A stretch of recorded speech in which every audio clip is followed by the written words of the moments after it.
New patch means new builds, and today we've got some crazy Korean builds lined up for you all. Believe it or not, Prowler's Claw Varus is being spammed in high elo and is very underrated. We'll be covering that build along with 9 others you're going to want to try out to climb fast for this patch.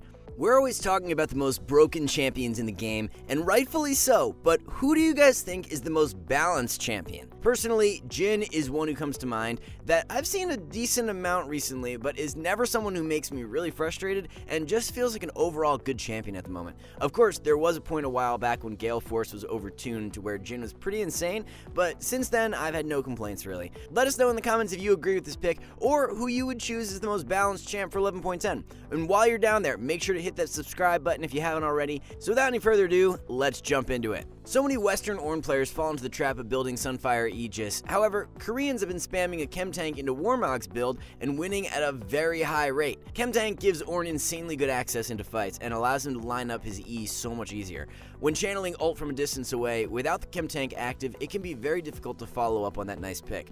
The burst of move speed allows Ornn to run down the knocked up target and makes capitalizing on those picks so much easier.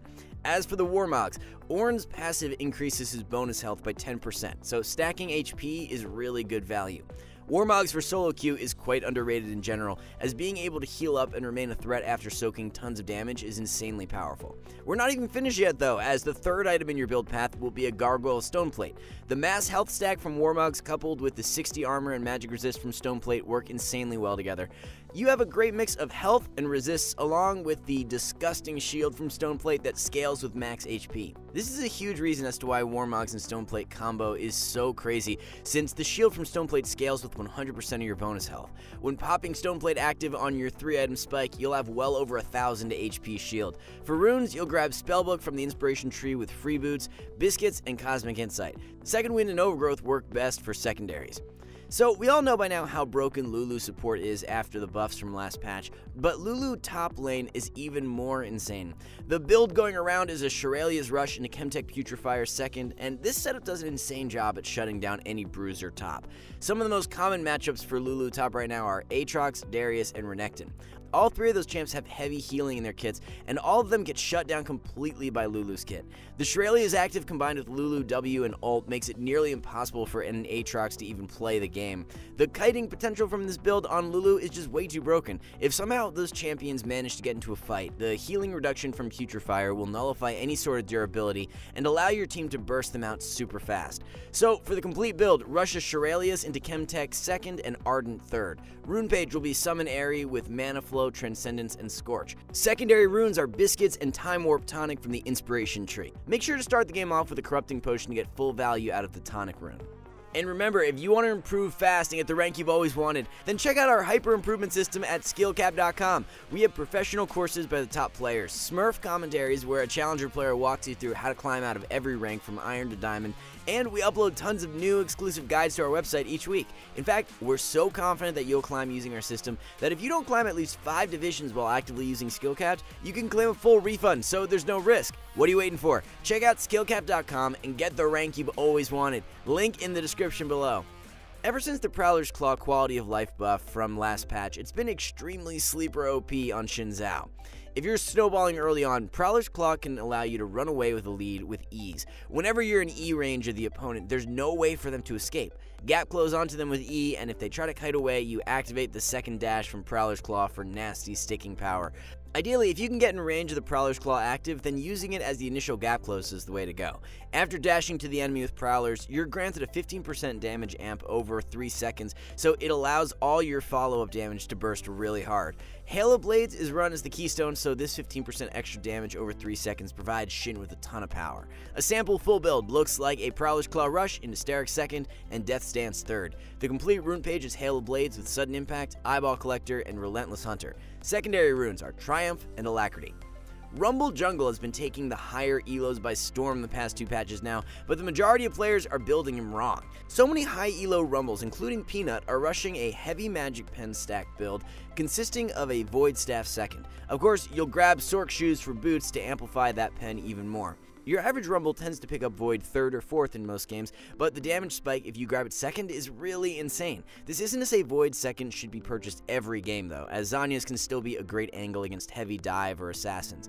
A really smart play is to sit on a stopwatch and then complete Void Staff if you still want some more survivability. This is a great strategy, especially against heavier AP comps, since the value from fully completing a Zhonya's won't be as high.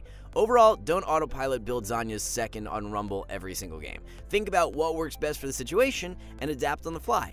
Full build will be Night Harvester Rush into Void Staff second and Zhonya's third. Rune Page is Dark Harvest with Cheap Shot, Eyeball Collector, and Ultimate Hunter. Take Sorcery secondary running Nimbus Cloak and Water Walking.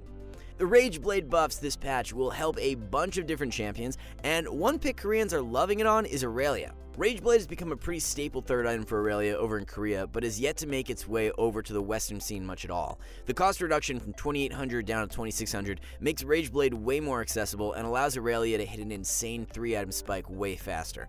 The on-hit damage from Blade of the Ruined King, Aurelia passive, and Rage Blade means you don't even need to hit abilities to succeed with the build. If you enjoy split pushing and being able to outplay 1v2 scenarios, then this build is for you. Your first 2 items are very standard, as you'll rush a Blade of the Ruined King and pick up Shield Bow second. On Rage Blade completion, you've got a crazy amount of damage, but are also very difficult to take down thanks to Shield Bow. Grab Conqueror as the keystone with Triumph, Alacrity, and Last Stand. Resolve works best for secondary ever since the Ravenous Hunter nerfs, so take Bone Plating and Unflinching. We've seen this setup pulled out in the past by Faker, but we gotta mention it again here in 11.10, which is Hail of Blades set mid. This rune page is being abused a ton in Korean Diamond and above, as set mid is now extremely strong after his buffs from last patch. The idea behind the rune is pretty self-explanatory. Set Q and passive deal a ton of damage and are both procced by autoing. When you pull the enemy in with E, you're able to get those 3 quick autos off while the enemy is slowed for a really surprising burst. With Ignite as your secondary summoner spell, the ability for you to 100-0 squishy melee mids will have the enemy in shock as you send them to multiple gray screens. If you're having difficulties into meta mids like Katarina, Sylas, or Yone, then look no further and start spamming set mid. The build is very standard with a Blade of the Ruined King Rush, Stridebreaker second, and Sterix third. Follow the Hail of Blades with Cheap Shot, Eyeball Collector, and Ravenous Hunter. Demolish and Second Wind are run for secondaries. As mentioned during the intro, a Prowler's Claw Varus build is super wacky, but being played by pros and actually has a better win rate than the more standard Duskblade. Now, how would an item with an offensive dash be strong on an ADC? Well, there's a few different reasons. First is that the Prowler's Claw active can be used to dash through minions, so what you'll see Varus players do is activate the dash to close the gap and find some crazy long-range snipe plays with ult. Of course, you can utilize the active to jump onto your opponent, but that's not the reason as to why Prowlers is so strong for Varus. When sieging down mid lane, you'll catch the enemy off guard so often by dashing through minions and finding picks with ult because they won't expect the range at all. When fighting around minions, you can even use the Prowler's Claw active through the wave to kite away from dive champions. The result of the build is exactly the same with a Manamune second and Cyrilda's Grudge third. Hail of Blades is very standard as the keystone with Taste of Blood, Eyeball Collector, and Ultimate Hunter. Grab Biscuits and Cosmic Insight for your secondaries. Kog'Maw is such a versatile pick for 11.10 as he's not only a great AD carry, but can be played as an AP carry as well.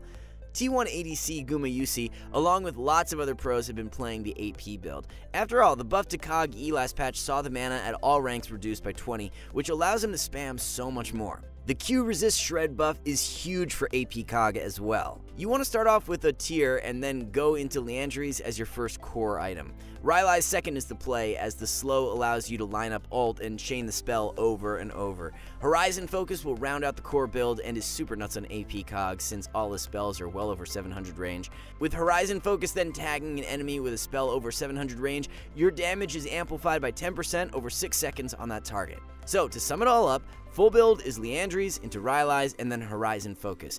You can sit on that tier as a source of mana, but don't need to complete Archangels. Rune Page is Comet with Mana Flow Band, Transcendence, and Scorch. Take Presence of Mind and Coup de Grace as the secondary runes. By far, the most undervalued support for 11.10 is Zilean, and it's thanks in part to a broken build consisting of Shurelya's Rush into Cosmic Drive second. Everything just comes together so well with this build, as the utility it provides is unbelievable. To break it all down, you've got the speed boost from E, which provides your carries with lots of mobility. Add on the active from Shurelya's, and you've got another layer of move speed. The ability haste stack from Cosmic Drive puts your E and W on an even shorter cooldown, which allows you to spam out speed boosts every few seconds. All in all, the E spam to give carries consistent 99% bursts of speed is extremely broken. So a sample core build is Shurelya's into Cosmic Drive and Stirring Wardstone. Run Guardian as the keystone with Font of Life, Bone Plating, and Unflinching. Sorcery is best for secondary, opting for Mana Flow Band and Transcendence. Alright, and the final build we have to share with you guys today is a Deadman's Plate Rush for Poppy support. Deadman's is such a key item for Poppy, as the bonus move speed allows her to find those stun angles way easier. Most players wait to purchase it until second, but a Deadman's first item has the highest win rate for any rush by a long shot. The tankiness and bonus move speed lets Poppy play so much more aggressively early on, and makes her roaming strength especially strong. Mobility boots in the Deadman's allows you to motor around the map to instantly punish enemies who are overextended. It's not just the build though that makes Poppy support very underrated. Poppy does a great job at shutting down Leona and Thresh, who are two of the most played supports in the meta. So overall, if you're looking for a pocket pick to pull out this patch, then Poppy support can do the trick. A sample full build is Deadman's into Chemtank 2nd and Knight's Vow 3rd. Pick up Predator for the keystone with Cheap Shot, Zombie Ward, and Relentless Hunter. Predator provides even more insane roam potency in combination with that Deadman's Plate. Biscuits and Hex Flash are taken for secondaries. And remember, if you want to improve fast and get the rank you've always wanted, then check out skillcap.com, link in the description below. So that's going to be all for this one, guys. Have fun with all these builds this patch. Don't forget to subscribe for all the great content we have planned. Thanks so much for watching, and we'll catch you back here soon.